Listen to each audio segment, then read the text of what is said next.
I've put this together to try to simplify and break down what is happening. Now, a lot of you are aware of what's happening in the world, so you know what I'm referencing here. A lot of you have been saying, and a lot of you think, that all the potion is really about is depopping. Well, there's a lot of truth to that, obviously, but it's actually about getting something inside of you. Now, what's going to happen is your body's either going to mutate with it or it's going to reject it. And if your body rejects it, then you go Luca Brasi, and sleep with the fishes. So let me start here by reminding you of this from the Matrix, right? This is the end goal. This is the end game. As crazy as it sounds, it's about taking humans and transforming them. What is the Matrix? Control. The Matrix is a computer-generated built to keep us under control in order to change a human being into this. Okay, so you understand that. Now, let's talk about this. This is a video from 2011. So this is 10 years old, and this is way, way before any of this other stuff was even going on. This is a scientist slash dude. So we really need to call these people, they're Dr. Frankensteins is what they are, what they're trying to do to the human race. But he's talking about graphene, and well, you can look and listen for yourself. I work in the team of Kees Dekker, and I work on designing graphene nanopores to sequence DNA at a single molecule level. So the idea of DNA sequencing is to read the content of your genome. And what you want is a recorder that can read the sequence of your DNA, but for that you need a recorder that is not bigger than the size of a single base. So we are using graphene because graphene is only 1 atom thin. So we are really doing high technology with very simple methods. So we take a piece of graphite here, we put the graphite onto the Scotch tape, we extrude it once, we take a silicon wafer here, in which that we bring into contact with the graphene, we press hard, we end up with a piece of wafer that somewhere has a graphene layer. And then we'll bring that chip to a transmission electron microscope to burn a nanopore into it. So then we take this chip, we flow on both sides a buffer, and on one side we inject the DNA molecule, and that's what we can record. There are still a few challenges to overcome, but all the technology I mentioned is in the size of this little chip here that could be used by a physician in his office to sequence the DNA of one of his patients in only a few minutes rather than a few days. Okay, so now you understand, right, what graphene has the capability of doing. Now, the only way it would be able to go near your DNA is if, it's like inside your body, right? Okay, so let's look at what graphene has the ability to actually do. We think of copper as being a very electrically conductive material, but graphene conducts electricity even better than copper. The reason that graphene conducts electricity so well is that the electrons can move fantastically fast.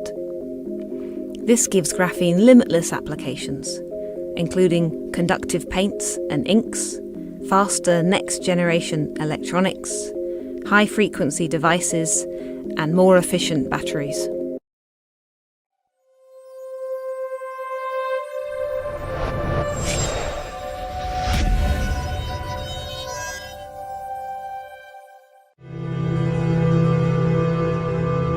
We were working on experiments that we hadn't even thought of 10 years ago, even 5 years ago.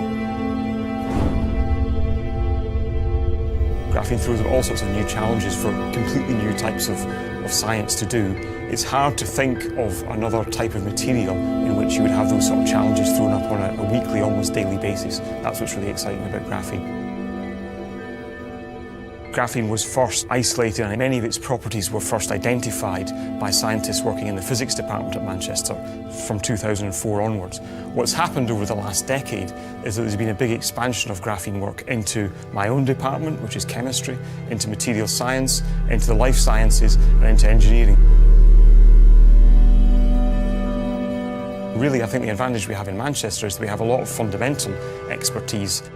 from the physics department in graphene, but we've got a kind of seamless transition of graphene from its very fundamental properties to the applications which are being explored. It might even be effectively sewed into somebody's skin. You can imagine that's science fiction. Because we're relying more and more on renewable energy, from wind, from the tide, from the sun, then we need ways of storing that energy. And how do you store that energy? Well, essentially, giant banks of batteries and supercapacitors are feasible ways of storing that energy, but we need to improve the technology, and graphene can really make a difference there. Effectively sewed into somebody's skin. You can imagine that's science fiction, but I can't see why that wouldn't happen in the future. Okay, so now you see what it has the ability to do, right? It's not a shock. Well, it is a shock, but it has to do with what you're seeing there in these videos, right? I can't say much more than what you see and what I just showed you. But you heard even out of the one guy's mouth about making sure, you know, getting it to your clothes. Well, what's the next step? He says, I can imagine a future where it's even on your skin, right? Which would likely be this thing called mark. And I'm not talking about Marc Jacobs, okay? I'm talking about a mark, which is going to be sooner than later tied in with all of this stuff that's actually happening. Now, this is graphene. This clip here is important to see about graphene and what the potential graphene has as far as connecting to, I don't know, this like thing that's going on with like our phones and stuff, you know, like connecting humans and, you know, your phones and even your brain. This is the hexagonal lattice of carbon atoms called graphene. It's single atom thick, but stronger than steel. It conducts electricity and heat efficiently and has been slowly realizing its potential as a game changer. Kostya Novoselov, who won the Nobel Prize for his work on graphene, says one great application is in communications, because graphene is completely transparent and can transmit information via optical circuits incredibly quickly and efficiently. It just allows you to push the signal processing into the optical domains, and honestly, I don't think any other material apart from graphene can do the same, can change its optical state at the same pace. So I think that's probably one of the most exciting and at the same time realistic applications. Lightweight graphene can be easily incorporated into everything from shoes to clothing to cars, and that will make them strong, flexible, and smart. And its ability to move information quickly is going to be part of what makes the super-fast 5G networks that are coming soon possible. We started to see it first in composite material applications, in sport goods. Now it goes into advanced cars, but now we already start to see it being used for electronics, for printed electronics, and I think it just develops with a very good pace for a new material. Graphene is also making more efficient solar panels possible, and it's making smart electronics smarter and faster. But graphene might even soon be making people better. I think we will see more interesting applications, like applications in biotechnology, maybe in membrane technology. So those are quite exciting, but they need a little bit more time to mature. Novoselov says graphene circuits are so sensitive, an atom-thin probe can read and map brain activity and send that information to doctors or a phone in case of medical emergency. Boy, that was really interesting, right? Because that's exactly what we all need. We want to be connected to our phones, connected to this network, so to speak. But that's what they want, and that's what they're doing. And that is exactly why they've been pushing transhumanism. This is why they've been pushing, living forever, immortality with superheroes and all that stuff. This has been what it's always been about for them. And the Bible speaks of this when men in the end times, many are going to seek death and not be able to find death, because they're not going to be human anymore. Because once you manipulate this certain code in your body, well, you're not. And how would they be able to do that? You would have to be able to get something inside of you. I couldn't think of what in the world they could possibly be trying to get inside people right now so desperately. But that would be the neat thing, right? And then let's finish it here with the World Economic Forum, because this is the do-all, end-all, right? The World Economic Forum, I've showed you the clips with the next wave here, the fourth industrial revolution. what they want and how they want technology inside the body mixed with humans. Well, this is them talking about 5G. The first thing about 5G is it's an opportunity for transformation. These technologies will form the world of the future. We cannot afford to be written out of that future. You have to keep in mind that more or less everything will change. We as an industry classify 5G as better speeds, lower latency, and the ability to connect with a very large number of devices that are suited for very high-end applications. Some of the applications that are likely to come from 5G, autonomous driving, developments in the healthcare area, smart cities, manufacturing, energy. The 4G technology is connecting people. The 5G technology will be connecting objects. When we talk about global connectivity, the relevant measure would be the number of connected devices. If there's roughly 20 billion connected devices today, it's projected globally there will be 50 billion connected devices by the year 2030 alone. In order to be able to handle all of this traffic, you require a network that is much more flexible, and that's what 5G will bring. It will be machines talking to machines, IoT or Internet of Things. In manufacturing, for example, you can monitor much better all of the machinery that is part of the manufacturing process as well as the logistics. You can start to predict and anticipate where the defects will happen. And as a result, you can improve the efficiency that can translate into billions of dollars of savings for the industry. Just imagine a new scenario where everything is connected. Do we need traffic lights? We don't need traffic lights. You just speak and say, I'm going home. The network knows where your home is. The network knows where all the cars and the traffic is. The result of that ends up being reduced energy consumption, reduced carbon footprint.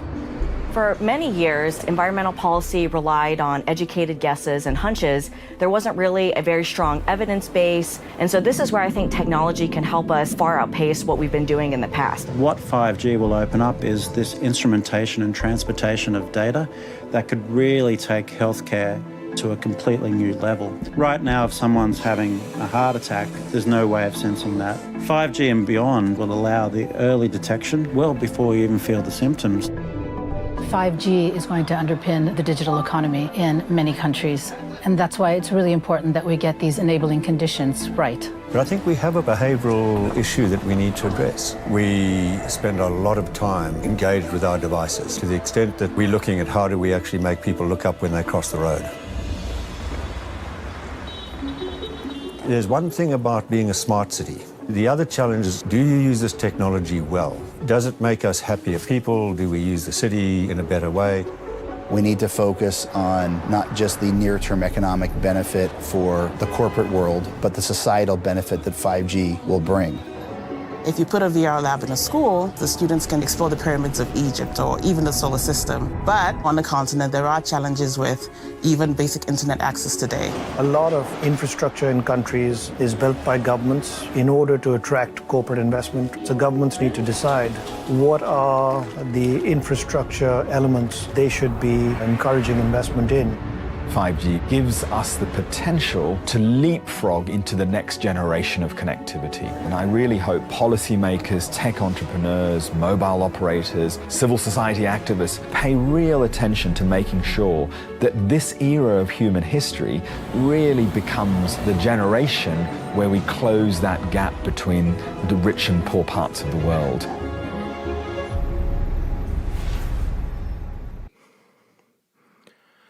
Now you could piece all of those things together, and you see where this is going? Do you understand why this is needed to be in people while you see towers and all these wonderful things going on? Because we all need faster download speeds so we can download videos quicker and listen to music faster without, that dreaded wheel popping up when the connection isn't strong enough. No, it's not about that. It's always been about connecting humans with this network. And 6G is on the cusp. And 2030 is right around the corner. It's all happening right now. So I hope by me showing you these things, you're able to piece it together and have an understanding of what they're trying to do and why it's so important to have this in you. And again, like I said early in the video, you will either reject this or you'll be mutating with it. And every time you take one of these boost jumps and put that inside of you, there's a chance of either one of those things happening. At some point, your body may flat out reject it, or your body may continue, if your immune system is strong enough, if your body is strong enough, however it's going to work inside of your body, it's either going to adapt with it and mutate with it, or it's not. And that's why it's so important for them to constantly keep doing this. And that's why we're living in a human science experiment. And we have these Dr. Frankensteins to thank, who 100 years ago, these people, they would be long gone by now, because the people would not have put up with this stuff. Your tax money going towards CERN, going towards all of these ridiculous things so that they could build this type of technology to destroy humanity. Pretty insane, right? But that's the truth of the matter. I hope you're able to figure out, and your brain was able to process this if you weren't already aware. I know a lot of you are aware already, but this is just another video so that maybe you could show somebody who's not getting it, whether you showed them a video and it didn't register or not. Maybe this will. And that's why I'm going to constantly keep trying to piece things together to try to make it make sense for people out there who don't get it. I understand why people reject this, because it sounds like it's straight out of a movie, but it is, unfortunately. But the movie is the actual reality we're living now. And this is what these monsters are doing to humanity. So share this with people. I thank you guys for being here. Hope to see you on the website. I appreciate all of you greatly. God bless you and your families.